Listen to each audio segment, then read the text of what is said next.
Hello नमस्ते दोस्तों, कैसे हैं आप लोग। उम्मीद कर रहा हूँ अपने लाइफ को एंजॉय कर रहे होंगे।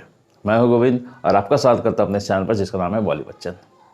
आज बात करेंगे काका की, जिसके बारे में कहा जाता था कि ऊपर आका नीचे काका। ये एक दौर था 1970 का शुरुआती दौर, जब काका की फिल्में हिट पर हिट हो जा रही थी। काका ने अपने कैरियर के शुरुआत में ही 15 लगातार हिट फिल्में दे दी और लोगों को लगने लगा था कि इससे बड़ा सुपरस्टार कोई हो ही नहीं सकता है। हालांकि काका को हिंदी फिल्म का पहला सुपरस्टार भी कहा जाता था। किसी को यकीन नहीं था कि काका इतनी अच्छी फिल्में और इतने अच्छे तरीके से करेंगे। वो उस समय रोमांस के बादशाह बन गए थे। उनकी रोमांटिक छवि इतनी ज़्यादा पॉपुलर हुई कि लड़कियों में इस पर खास असर पड़ा। काका को देखने के लिए लड़कियां उमड़ पड़ती थी। जो मुंबई के बाहर की लड़कियां हैं वो फिल्में देखने के लिए, खासकर काका को देखने के लिए उनकी फिल्में देखती थी। कई लड़कियां उसके दीवानी थी। कई किस्से उसके बारे में कि काका को कई लोग खून से भरा खत लिखते हैं। कई लोग उनकी फ़ोटोज़ रखते थे अपने नॉवेल्स में, अपनी कॉपी में, किताब में। कई लोग अपने बिस्तर के नीचे भी रखते थे। इतनी दीवानी थी लड़कियां। उस समय रीना रॉय फिल्म इंडस्ट्री में आने के लिए स्ट्रगल कर रही थी। रीना रॉय ने एक इंटरव्यू के दौरान एक किस्सा बताया जिससे सुनकर काफ़ी आश्चर्य होगा आपको। मैंने भी जब ये इंटरव्यू का हिस्सा पढ़ा तो मुझे भी काफ़ी ताज्जुब हुआ था। उस इंटरव्यू में बताया गया कि काका के घर के पास एक थाना बना था। एक चौकी बनाने की जरूरत पड़ी। बात दरअसल ये है कि काका की फैन फॉलोइंग बहुत ज़्यादा थी और उसमें अधिकतर लड़कियां शामिल थी, जो कि अधिकतर टीनेज की रही होगी या फिर 25 के अंदर की रही होगी। वो काका को देखकर पागल हो जाती थी। काका की गाड़ी सफ़ेद रंग की जब गुजरती थी तो ऐसा कहा जाता है कि उनकी गाड़ियों को लड़कियां चूम लिया करती थी और सफ़ेद रंग का जो गाड़ी है वो गुलाबी हो जाता था। बाद में जब काका बहुत बड़े स्टार बन गए तो उनकी एक झलक पाने के लिए उनके घर के सामने लड़कियों की कतार लगी होती थी, भीड़ लगी होती थी। कई बार जब काका का दर्शन नहीं होते थे तो लड़कियां आत्मदाह करने की भी कोशिश करती थी।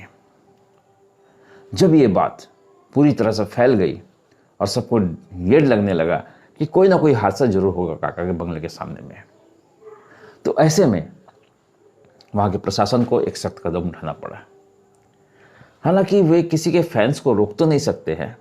अगर कोई सुपरस्टार है, अमिताभ बच्चन है, शाहरुख खान है आज के ज़माने में, और भी बहुत सारे स्टार्स हैं, अगर उसके बंगले के सामने कोई खड़ा है तो पुलिस उसे हटा तो नहीं सकती है, लेकिन उस पर नज़र तो रख सकती है। कोई भी सुपरस्टार ये नहीं चाहता है कि उनके फैंस पर कोई बुरा बर्ताव करे। वो अपने फैंस की तरफदारी जरूर करेंगे, क्योंकि अगर वो अपने फैंस की तरफदारी नहीं करते हैं तो फैन फॉलोइंग घट जाएगी।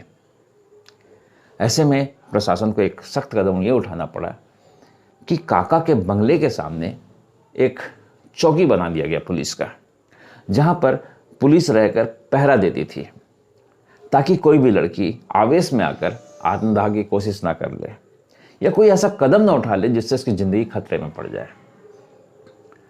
और कई बार ऐसा हुआ कि पुलिस को हस्तक्षेप करना भी पड़ा। जब कुछ लड़कियों ने इस तरह की कोशिश की जिससे उनको जान को खतरा था, तो पुलिस ने वहाँ हस्तक्षेप कर उस घटना को रोक दिया। तो ये थी काका की दीवानगी। रीना रॉय ने भी कहा अपने इंटरव्यू में कि वो भी काका की झलक देखने को बेताब रहती थी। और वो रीना रॉय बाद में काका के साथ उन्होंने फिल्मों में काम भी किया, जिनमें धर्म कांटा भी शामिल था। तो दोस्तों, ऐसी फैन फॉलोइंग बहुत कम लोगों को नसीब होती है। लेकिन अफसोस की बात यह रही कि समय के साथ काका की फैन फॉलोइंग घट गई और जब काका अपने बुरे दौर से गुजर रहे थे तो कुछ लोगों ने उनका ख्याल भी नहीं रखा। तो दोस्तों, ये थी कहानी कि काका के बंगले के सामने पुलिस को चौकी क्यों बनानी पड़ी। उम्मीद करता हूँ ये घटना आपको पसंद आई होगी, और अगर पसंद आई है तो आप हमें ये बता सकते हैं कमेंट में कि आपने किसी और सुपरस्टार के साथ या उनके फैन के बारे में कुछ ऐसी घटना घटी है जो आपने सुना है, तो कमेंट बॉक्स में कमेंट जरूर करें। और इस तरह के बेहतरीन वीडियो देखने के लिए हमारे चैनल को सब्सक्राइब करना ना भूलें। मिलते हैं अगले वीडियो में, तब तक के लिए दीजिए इजाज़त। जय हिंद।